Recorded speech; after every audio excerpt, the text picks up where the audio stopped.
Hey guys, welcome. So today meron naman tayong unboxing and initial impression video regarding another phone that I got from qvc.com. So ano yan, no? Pangalawa ko ng purchase this year sa QVC. So last time bumili ako ng ng Motorola Moto G para dun sa anak ko. Yun din ang ginagamit ko. Motorola, wasak na pala to, pero gumagana pa.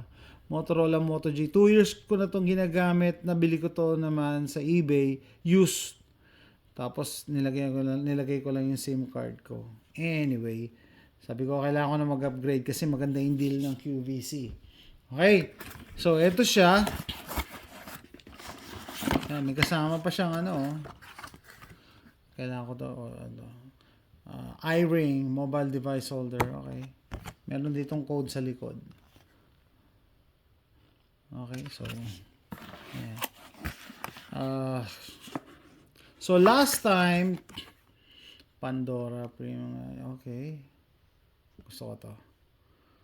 Meron akong parang trial period. Ilang buwan na lagay ko dito.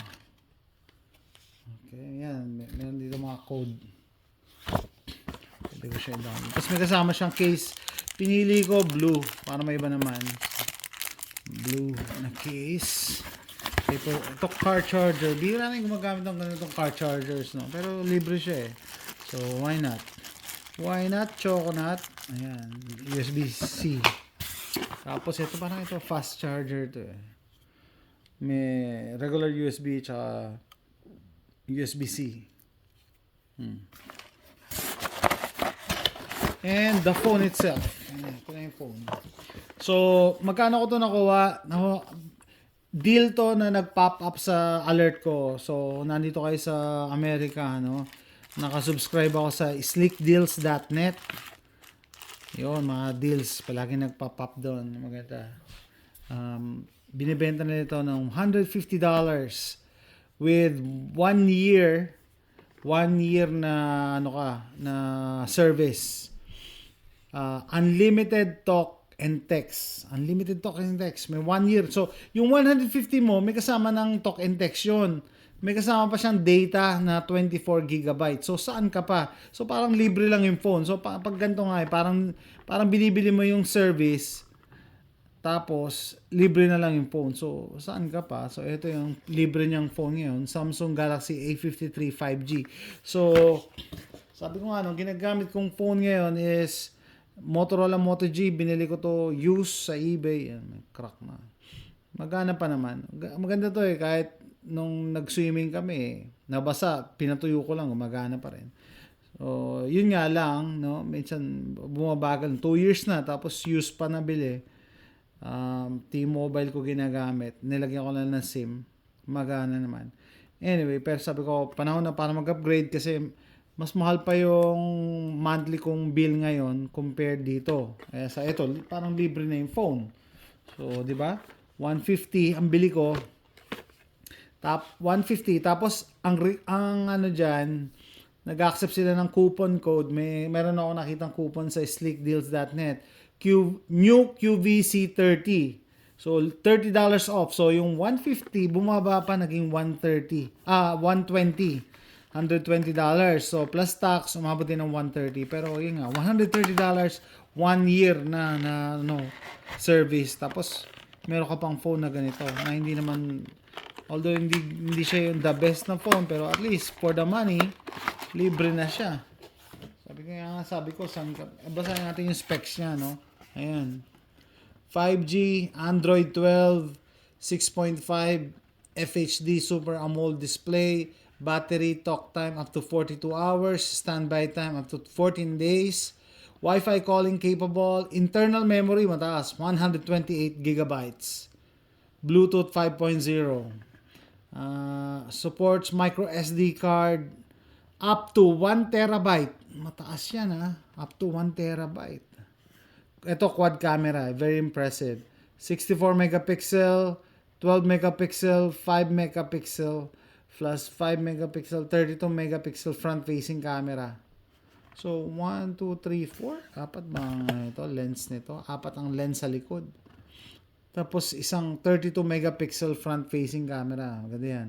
GPS capability, 2.4 GHz, octa-core processor.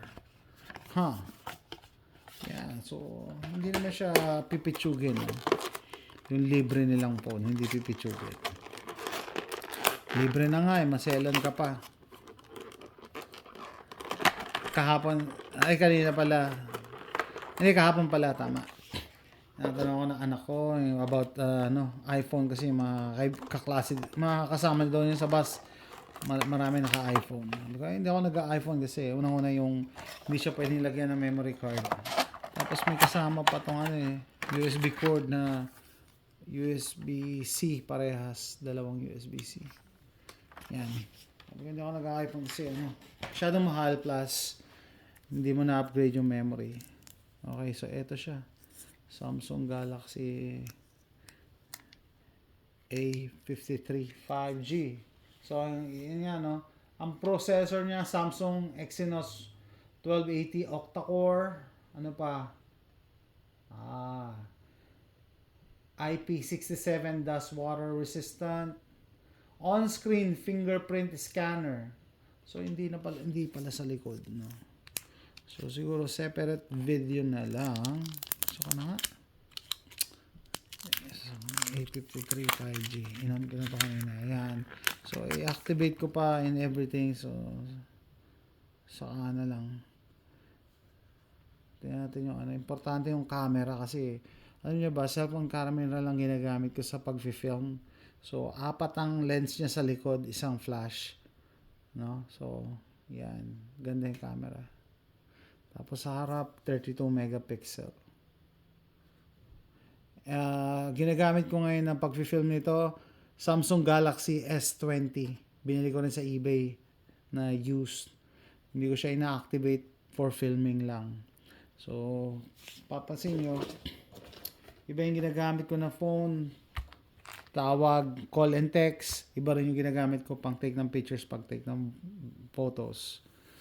Bakit? Kasi mura lang bili ko sa mga yan Okay, eto, kahit pa paano, siguro, is definitely an upgrade dito. Samsung Moto G. Sabi ng ate ko, ang pangit daw ng sound dito pagka nagpapatugtog. Anyway, okay lang yun. Meron namang Bluetooth na speakers. So that's it guys. Pinakita ko lang yung deal dito sa sa USA. Sa QVC. Kung katulad ko na bihira naman talaga lumabas, majority nakakonect ako sa Wi-Fi. So, hindi ko kailangan ng unlimited data. Yung 2 GB, 1 to 2 GB, minsan hindi ko pa nagagamit Tumalabas lang ako talaga pag nagbabakasyon. Anyway, so ito po yung Samsung Galaxy A53 5G galing sa qvc.com. So, next video na yung testing na to. Thanks for watching guys.